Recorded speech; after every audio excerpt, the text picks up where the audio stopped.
नमस्कार दोस्तों, आज मैं आपके लिए इन्वेस्टमेंट से रिलेटेड एक इन्फॉर्मेशन और नॉलेज लेके आया हूँ। दोस्तों क्या होता है, जब हम डिवेंचर्स अप्लाई करते हैं किसी भी कंपनी के, डिवेंचर्स के अंदर क्या होता है दोस्तों, फिक्स डिपॉजिट से थोड़ा सा ज़्यादा रेट ऑफ इंटरेस्ट मिलता है।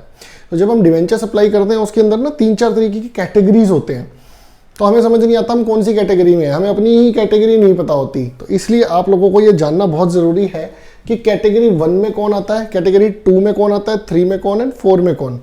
तो दोस्तों कैटेगरी 1 में कौन आते हैं, public financial institutions, scheduled commercial banks, यानी कि बैंक्स अगर किसी कंपनी के डिवेंचर्स खरीद रही हैं तो that will come in category 1।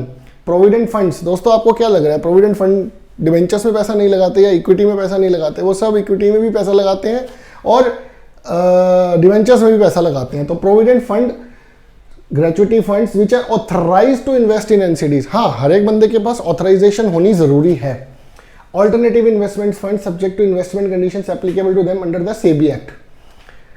Resident venture capital funds registered with SEBI. Insurance companies भी दोस्तों डिवेंचर्स में पैसा लगाती है।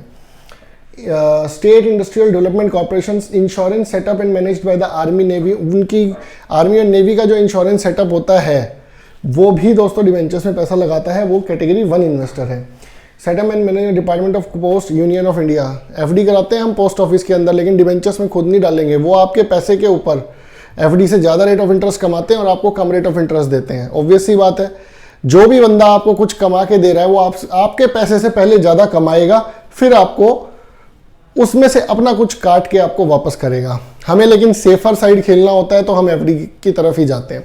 तो दोस्तों मेरी ये राय है, थोड़ा थोड़ा पैसा आप डिवेंचर्स में भी डालें जो आप अभी तक सिर्फ एफडी में डाल रहे हैं। Systematically important non banking financial companies being NBFC, अगर NBFC is net worth of more than 5000 million तो वो भी कैटेगरी 1 इन्वेस्टर में आती है। National investment fund setup by this resolution of the government of India. Mutual funds दोस्तों equity, debt and liquid 3 तरीके के होते हैं। तो उसमें से म्यूचुअल फंड्स जो सेबी के पास रजिस्टर्ड है वो तीनों ही कैटेगरी में अगर वो पैसा डालना चाहते हैं तो वो कैटेगरी 1 इन्वेस्टर में आते हैं। कैटेगरी 1 इन्वेस्टर में दोस्तों हम शॉर्ट में बात करें तो ये बड़ी कैटेगरी हो गई, बड़े क्या कहते हैं इन्वेस्टर्स हो गए जो बहुत बड़ा अमाउंट लगाते हैं। नॉन इंस्टीट्यूशनल इन्वेस्टर्स दोस्तों category 2, companies within the meaning of, यानी कि प्राइवेट लिमिटेड कंपनी या पब्लिक लिमिटेड कंपनी हो तो वो कैटेगरी 2 में फॉल करेगी। Statutory body corporation and society सारी category 2, cooperative banks category 2, trust public private कैसा भी हो, साइंटिफिक एंड और रिसर्च ऑर्गेनाइजेशंस जो पैसा इन्वेस्ट करते हैं लेकिन which are authorised to invest in the NCD, NCD बोले तो non convertible debentures which will not be converted into equity. Then partnership firm in the name of partners, then limited liability partnerships, तो limited liability partnerships LLP and partnership firms वो भी सारी इसी में। तो दोस्तों private limited company, public limited company, partnership firm, LLP, ये सारी कैटेगरी 2 इन्वेस्टर्स में है। Association of persons, any other incorporated and और अनइनकॉर्पोरेटेड बॉडी ऑफ पर्सन्स, यानी कि एक तरीके से जहां पे भी इनकॉर्पोरेटेड बॉडी है कोई भी, that will be coming into category 2। अब बचे कौन दोस्तों, कैटेगरी 1 में हमने सारे बैंक्स और बड़े बड़े इंस्टीट्यूशंस को कवर कर दिया।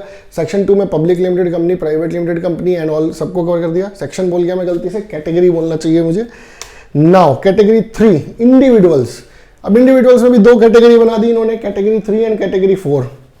कैटेगरी 3 बोले तो जो बड़े इंडिविजुअल्स हैं जो 10 लाख रुपए से ऊपर एनसीडी के अंदर इन्वेस्ट करने वाले हैं, that will be counted as high net worth individual, मतलब जिनका पैसा ज्यादा लग रहा है, हाई नेट वर्थ। कैटेगरी 4 बहुत सारे रिटेल इन्वेस्टर्स जो पैसा लगाते हैं अप टू 10 लाख, मतलब 10 लाख रुपए तक। अगर आपने एग्जैक्ट 10 लाख रुपए लगाए तो you will fall in retail investors. More than 10 lakh लगाए, 10 लाख 1 रुपया लगाया तो कैटेगरी 3 में आप जाओगे।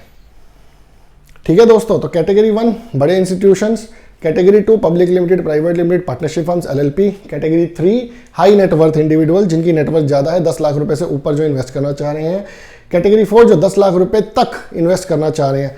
काफी हद तक ज्यादातर हमारे इन्वेस्टर्स जो है वो कैटेगरी 4 में ही हैं। आशा करता हूं दोस्तों आपको ये हमारी वीडियो पसंद आई होगी और आपकी ये कंसेप्ट क्लियर हुआ होगा। आप ऐसे ही हमारे चैनल के साथ जुड़े रहिए। हम आपको डिवेंचर्स के बारे में भी अब अपडेट देनी शुरू कर रहे हैं, जिसके अंदर हम नए डिवेंचर्स जो भी कंपनी के इशू हो रहे हैं उसके बारे में आपको बताएंगे, उनके क्या रेट ऑफ इंटरेस्ट है।